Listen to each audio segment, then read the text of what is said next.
Se você é advogado e já fez uma holding, você provavelmente cobrou menos do que deveria. E não é porque você é ruim de negociação, é porque você precificou a coisa errada. Nos próximos minutos eu vou te mostrar a escada de honorários que eu uso na prática. Quanto cobrar de cada perfil de cliente, como justificar esse valor sem hesitar na hora de falar os valores. Eu advogo há mais de 20 anos e já abri mais de 100 holds. Vamos direto ao ponto. Deixa eu começar pelo erro. E eu falo com propriedade, porque eu cometi esse erro por muitos anos. Chega um cliente no escritório e pede uma holding. O que é que você faz? O que é que você pensa? Você abre sua planilha mental, ou até se você tiver uma planilha no Excel, pensa quantas horas eu vou gastar para abrir a holding. O contrato social vai levar quanto tempo para eu redigir? E a integralização? Protocolar na junta comercial, abrir o CNPJ. Aí você soma ali as horas, multiplica pelo valor da sua hora que você tem na sua mente, olha a tabela para não ficar tão distante, tão abaixo, e você vai chegar em um número. 3 mil, 5 mil reais, às vezes até 8. Pois é. Aí você manda a proposta e uma das duas coisas acontece. Ou o cliente aceita na hora, e isso deveria te incomodar, porque cliente que aceita sem piscar é cliente que deveria pagar mais, que teria pago mais. Ou ele ainda vai pedir um desconto. Aí você, para não perder o cliente, você dá o desconto, porque no fundo, você nem tinha certeza se aquele valor ali estava razoável. Presta bem atenção o que aconteceu ali. Você precificou o documento, você cobrou pelo contrato social, pelas horas que você ia redigir, pelo protocolo da junta, e o documento é a única coisa nessa história toda que o cliente não está nem aí. Mas isso não é uma falha sua. A gente foi formado assim. A faculdade te ensinou a fazer peça, petição, ir para audiência, cobrar consulta. A tabela de honorários do AB te ensinou a cobrar por hora. Ninguém nunca te ensinou a precificar um valor. E é isso que a gente quer corrigir hoje. Esse vídeo é para isso. Quando o cliente te procura, o que é que realmente ele compra? Então vamos para a pergunta certa. O que é que ele compra quando ele procura você para abrir uma holding? Ele não está atrás de contrato social, ele nem vai ler. Ele também não está preocupado com a abertura do CNPJ, se é na junta, se não é, se mudou o sistema interno da Receita Federal de abrir. Ele não sabe nem o que fazer com esse CNPJ. Ele não está pensando nas suas horas de trabalho. Sinceramente, ele não faz a menor ideia até das horas que você gastou ou vai gastar para abrir a holding que ele precisa. Na verdade, se brincar, o cliente nem se importa. Sabe o que ele compra? Ele compra a família dele não enfrentar um inventário de mais de 3 anos. Ele compra para o imóvel não ficar travado, sem poder vender nem alugar enquanto o processo de inventário corre.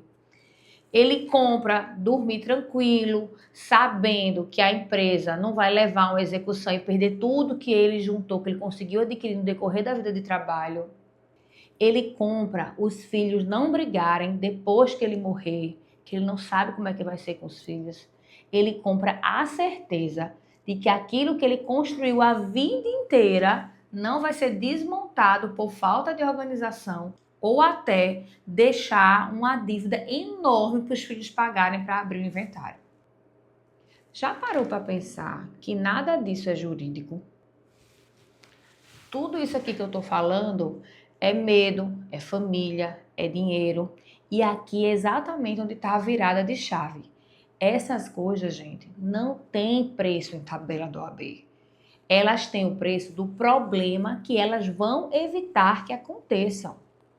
Enquanto você precificar o que você faz por hora, contrato, tempo que você vai gastar, você vai cobrar o preço do trabalho.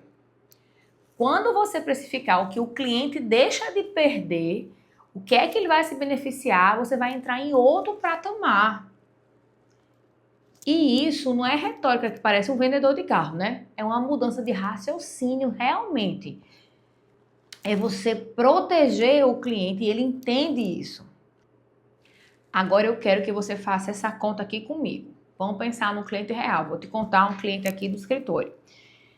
Ele tinha 2 filhos, tinha alguns netos. A filha não trabalhava ainda, ela se formou, mas não estava ainda profissionalmente estabelecida. Já o filho estava, era concursado, era casado, já tinha dado ao patriarca netos. E ele estava muito preocupado porque no decorrer da vida dele, ele já era aposentado com a esposa, ele tinha deixado um patrimônio grande. Alguns flats de aluguéis, 3 em uma cidade, 4 em outra cidade. E ele estava preocupado como é que ia deixar essa conta para os filhos e até para o neto, né? Como é que se eu vier a falecer, ele já tinha tido um AVC, mas estava bem, mas tinha tido um AVC, ele fez, Andréa, se eu vier a falecer, como é que eu vou deixar isso para os meus filhos? Eu vou ter que abrir inventário, vai ser uma fortuna. E aí é onde veio exatamente a preocupação. Como meus filhos vão abrir o inventário do patrimônio que eu construí se eu não deixar resolvido?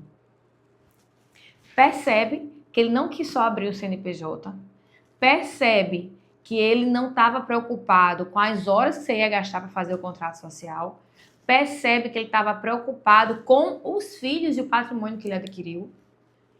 Agora pense em alguém que passou pelo seu escritório, assim como eu te contei esse caso, e que tem o patrimônio, né? Tem aluguéis, flats, construtoras, empresas, empresário. Vamos montar aqui juntos o custo de não fazer a holding com você. Primeiro, imposto de transmissão, causa morte, doação, ITCMD. A alíquota do imposto sobre herança e doação varia de estado para estado e agora com a reforma tributária ela vai ficar variável em praticamente todos os estados da federação de 2% até 8%. Ou seja, praticamente agora em todos os estados ela vai ser progressiva. Quanto maior o patrimônio, maior o percentil. Então vamos pensar no percentil máximo, 8%. Você pode conferir a alíquota do seu estado, depois da reforma tributária ela está padronizada. Anota esse número, 8%. 2. Custos e emolumentos do inventário no cartório. Além de você pagar o imposto de doação, você vai pagar as taxas cartorárias, que variam também ali por volta de 3% a 6%, dependendo também do patrimônio e da tabela ali cartorária. Então, anotou 8% do ITCMD, também pensa aí nos 5% a 6% do cartório. Nós já estamos falando em 14%. Terceiro, honorários advocatícios de abrir esse inventário, que varia entre 5% a 20%. Depende se vai ser amigável, se vai ser judicial, depende do valor do patrimônio. Então, já estava falando em 14%. Vamos botar 10% que o advogado vai cobrar para poder fazer um inventário administrativo. Então, nós estamos falando em 24% de custo.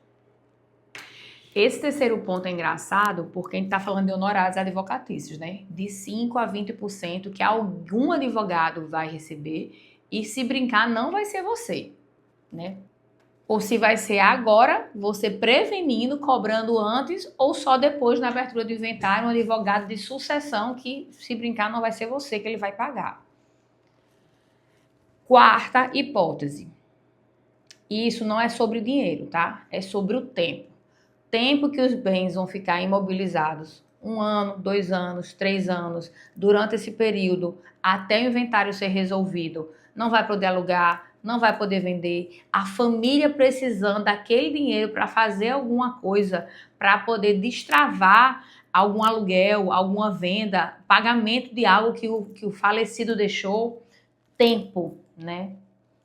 E a quinta coisa, o risco patrimonial. Se aquela pessoa tem empresa no próprio CPF, o valor de estar com tudo exposto, tudo que ele construiu na vida, tudo que ele construiu na vida pessoal inteiro, isso tem preço? Coloca aí o número. Já chegou em quantos por cento? 24, mas o risco que não tem preço, vamos pensar aí nos 30%, soma tudo. Esse é o tamanho do problema do seu cliente. 25 a 30% de todo o patrimônio que ele tem. Então, é aqui que vem a pergunta que muda uma reunião inteira. O seu honorário é caro comparado a quê? Comparado à sua tabela de horas, talvez pareça. Comparado a esse total que eu acabei de dizer, de 25 a 30, não chega nem perto. Ele vai pagar um percentil muito baixo para você. Ele vai dizer, meu Deus, como foi bom abrir essa roda e pagar esse preço para ter tudo resolvido. Quando você apresenta essa conta para o cliente, antes de apresentar o preço, o cliente para de comparar você com outro advogado e ele começa a comparar o seu preço com o custo dele não fazer nada, dele não se proteger, dele não abrir a holding, do que ele vai deixar para os filhos 20%, 25%, 30% e ele vai estar falecido sem poder ajudar, sem poder pagar. É aí, gente, que o jogo é completamente outro. É uma escada de honorários. Então, depois de eu explicar tudo isso, trazer esse caso, fazer você pensar comigo todos esses percentis para você ver como é barato que o cliente vai te pagar, vamos para os números, né? Agora, um aviso importante. Eu preciso que realmente você leve a sério o que eu vou falar. O que eu vou te dar agora são faixas de referência de mercado, certo? É o que eu cobro, por exemplo, lá no meu escritório e é o que, conversando com outros advogados que também atuam na área empresarial, sucessória e que também abre holding, também cobra. Então, é uma variação de mercado. Você que está aqui assistindo, possa ser que quando você assista não seja essa variação do seu status, mas é uma média para você se basear. Eles vão variar conforme a complexidade do caso, principalmente o volume de patrimônio, o estado que você está e a estrutura escolhida. Por exemplo, não é uma tabela fixa, tá? Não é uma regra. Você precisa ajustar de acordo com a realidade do seu cliente e da sua região, beleza? Por exemplo, se ele não quer deixar o CPF exposto, vai ser uma holding de participações, além de uma holding de proteger patrimônio para fins sucessórios. Então, são duas contas diferentes. Degrau 1. O cliente que não tem ainda patrimônio relevante, mas está construindo. Uma pessoa jovem, um casal jovem, primeiro imóvel, talvez uma empresa pequena. Muita gente descarta esse cliente porque acha que ele não tem patrimônio para abrir uma holding. Eu discordo totalmente. Eu vivo dizendo, inclusive tem no meu Instagram, que as holdings do futuro vão começar a ser abertas com nada, para você adquirir o seu primeiro patrimônio através dela. Mas vamos pensar nesse casal, nessa pessoa jovem que está iniciando a construção do patrimônio, né? É muito melhor que esse cliente construa, adquira antes de acumular. Porque quando acumular, ele vai ter problema de prefeitura para cobrar ITBI ou para pedir isenção, taxa cartorária. Então, se ele começar a adquirir na própria empresa já estruturada, é muito mais prático, rápido e econômico. Então, vamos lá. Esse cliente que quase não tem patrimônio, muita gente descarta ele. Eu discordo. É muito melhor o cliente que já existe, quer começar a estruturar antes, acumular a sua riqueza, seu patrimônio, é muito mais simples, barato, mais eficaz de organizar do que reorganizar depois. Então, a faixa de preço, a faixa de honorários que se costuma cobrar para esse tipo de cliente é em média R$20 mil. André, ele não tem patrimônio, não quer abrir uma holding de patrimônio agora, mas ele quer abrir uma holding de participações. Ele não quer mais expor o CPF e ele quer abrir uma holding de participação para participar em todas as empresas dos ramos que ele quer abrir de forma organizada. Ótimo! Então, já que essa holding não vai ter patrimônio dentro, você vai abrir só a partir da organização, se cobra em média R$10 mil para abrir a holding de participação. Degrau 2. Cliente que já tem 2 ou 3 imóveis, ele já tem renda para locação. E aqui, gente, vai estar uma exposição da renda no CPF. que aí a tributação é altíssima. Além de você proteger o patrimônio, você vai trazer economia tributária. Então, nós temos diversos exemplos. Se ele quer receber aluguel de imóveis próprios, se ele vai alugar per Airbnb, ou se vai alugar em Booking, porque você vai ter estratégias de CNPJs para a finalidade específica. Então, ele pode sair de 27,5% de tributação para 6,5% ou 11%, 14%, dependendo do modelo que ele deseja. Então, não estamos falando só da sucessão que eu tenho que desenhar. Tem a tributação para pensar. E a faixa costuma ficar em torno de R$40 mil, dependendo da quantidade de patrimônio que ele tem. E o degrau 3, o empresário com CPF exposto, que eu acabei de falar, com mais de uma operação, ele tem 2, 3 empresas no nome dele, com patrimônio pessoal totalmente respondendo por tudo, nenhuma estrutura acima dele, e ele não quer, como eu falei, uma holding de patrimônio, ele quer uma holding de participações. Então, aqui você está eliminando o risco do CPF dele botar a perder tudo que ele construiu. Então, essa faixa aí, como eu falei, você vai abrir por uns R$10 mil, R$15 mil, dependendo de quantas empresas ele tem embaixo. Então, pense, André, como é que eu vou calcular? Tirando a holding de participação, que dependendo de quantas empresas ele vai querer participar, tem uma tabela bem mais fácil. É você cobrar de 0,5% a 1% do patrimônio que essa pessoa quer migrar, que essa pessoa quer construir, que essa pessoa quer proteger. A estruturação é complexa. Evitar a sucessão com litígio, filhos de relacionamentos diferentes, quantos clientes eu não já tenho que teve um primeiro casamento, estão no segundo e precisa deixar isso tudo organizado.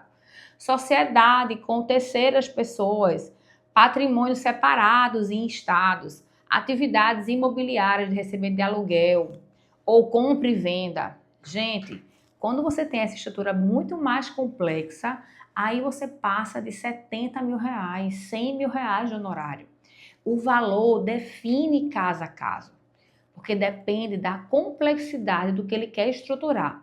Imagine que você está num cenário de uma pessoa que recebeu uma herança ou de uma pessoa que já está no final da carreira depois de ter adquirido diversos patrimônios em vários estados, veículos, embarcações, casas de praia, casas de campo, várias empresas, além da holding de participações, vai abrir a de patrimônio, você vai ter que estudar com a família quais são as cláusulas, se tem cônjuges anteriores, se tem relações iniciais, filhos do primeiro casamento, filhos novos.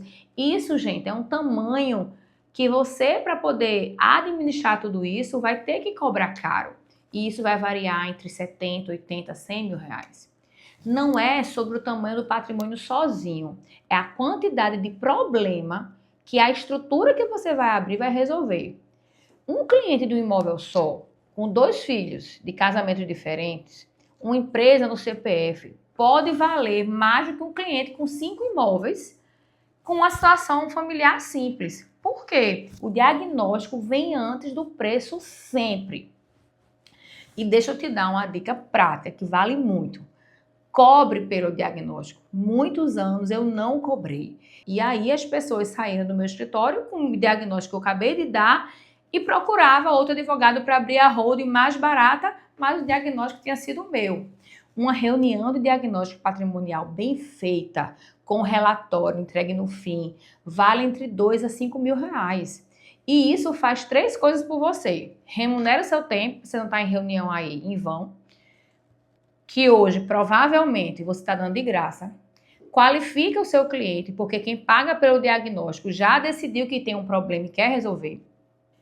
E outra, aumenta muito a taxa de fechamento de um contrato principal, porque a pessoa já investiu, já gastou, já perdeu tempo com você, já viu o tamanho da situação, já confia em você. E aí, depois de tudo que a gente já conversou, você agora já sabe quanto cobrar. Agora vem a parte que trava mais gente do que o número em si. Dizer o valor em voz alta para o cliente. Primeiro, nunca fale o preço antes de mostrar o problema todo.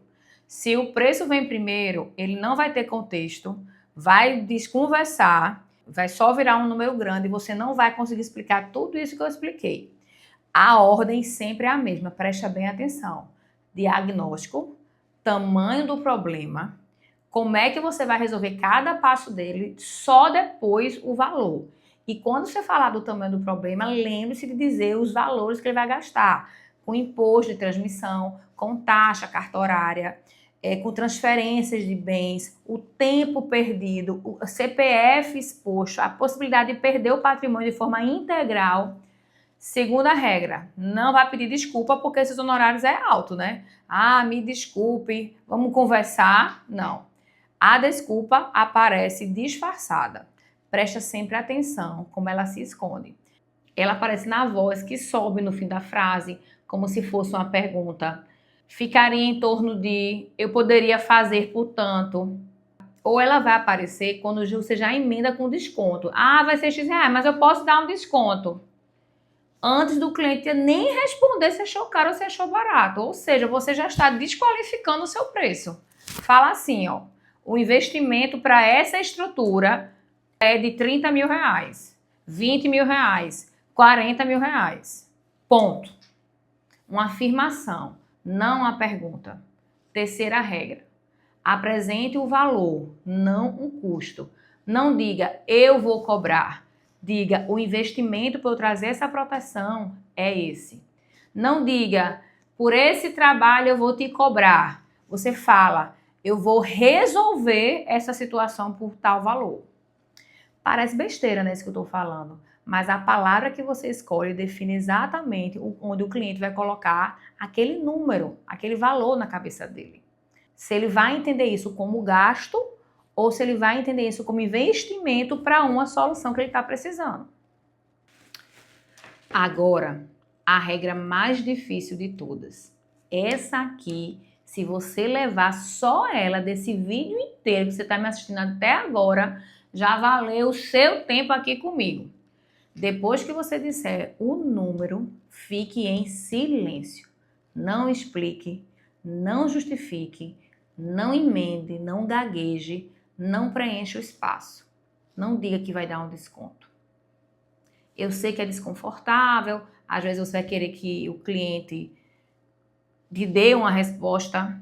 Aquele silêncio parece durar 1 minuto, quando na verdade durou alguns segundos, mas é justamente ali que o cliente está fazendo a conta dele, ele já está programado o que vai gastar, comparando com o problema que você acabou de mostrar que ele vai ter, o que ele vai deixar para os filhos, ex-cônjuges, filhos de casamentos anteriores, perder tudo com o CPF exposto. Ele mesmo vai chegar à conclusão do que ele precisa. Se você fala nesse momento, você interrompe esse raciocínio do cliente. E o pior, quem fala primeiro depois do preço quase sempre negocia contra si mesmo. É sempre a mesma frase. Mas a gente pode ver uma condição melhor? Ninguém nem pediu e você já está dando ali de bandeja. Diga o valor, respira e espera. Deixa o cliente falar primeiro, sempre. Agora, eu preciso ser bem honesta com você sobre uma coisa. Tudo que eu te dei até aqui resolve o problema do preço. E o preço não é o problema principal de quem quer entrar nessa área de holding. Saber quando cobrar é uma parte fácil, agora que eu já expliquei, né? Que você vai demonstrar tudo que você vai resolver. O difícil é ter um cliente sentado na sua frente para você cobrar, para você explicar tudo isso que aqui a gente conversou. Porque o advogado não trava no valor, ele trava antes. Trava em não saber quem abordar, trava em não saber como puxar esse assunto sem parecer que está empurrando o serviço, trava em não saber conduzir uma reunião até o momento que vai dizer o preço, que o preço faz sentido. Como é que você sabe que esse cliente precisa dessa sua proteção, precisa desse serviço? Você tem agora a escala de honorários que eu acabei de apresentar e não tem cliente. O que é que adiantou? Nada. É exatamente este caminho. Eu não tenho ninguém, até o cliente sentar na sua frente, que eu vou passar um dia inteiro ensinando, sabia? Então, estou passando aqui para te convidar que no dia 12 de setembro, num sábado do ano 2026, eu vou fazer uma imersão online. Vai ser o dia inteiro só para advogado que quer entender exatamente como encontrar esses clientes. Essa imersão, ela se chama Domine, Estruture e Feche. De manhã a gente vai fazer um workshop ao vivo, em que você vai abrir a sua lista de contato. Você vai montar comigo lá na hora a sua lista real de potenciais clientes de holding, com o nome e sobrenome. Você vai achar que não tem esse cliente, mas você tem, eu vou mostrar como. De tarde, eu vou te entregar o que perguntar para cada perfil, como conduzir uma reunião inteira, como sustentar os honorários, como a gente viu hoje aqui. E no fim do dia, eu vou te dar um plano de ação de 30 dias, o que você vai fazer na segunda-feira, quem você vai abordar primeiro. Você vai sair com o plano de ação do seu primeiro cliente de holding na mão. Agora, as vagas são limitadas, porque eu vou fazer questão de acompanhar de perto quem está na sala comigo. E o link está no primeiro comentário e aqui na descrição. Muito obrigada por ter ficado comigo até agora aqui no YouTube. E antes de você sair, mais uma coisa. No primeiro link da descrição tem um checklist gratuito com 15 sinais que identificam o cliente de holding em qualquer conversa. Exatamente. Isso que a gente passou aqui conversando esse tempo todo. Baixa, é de graça. Eu coloquei para você ali como brinde. Você já usa na sua próxima reunião. Agora me responde nos comentários, eu quero saber de verdade. Quanto você cobrou na sua última holding? Ou, se você ainda não fez nenhuma, quanto você acha que cobraria hoje depois de ficar aqui comigo? Eu vou ler e vou responder todos. Se esse vídeo te ajudou, se inscreve no canal André Amaral, Direito Prático. Toda terça tem vídeo novo aqui sobre holding, sobre societário, sobre advocacia de alto valor. Até a próxima terça.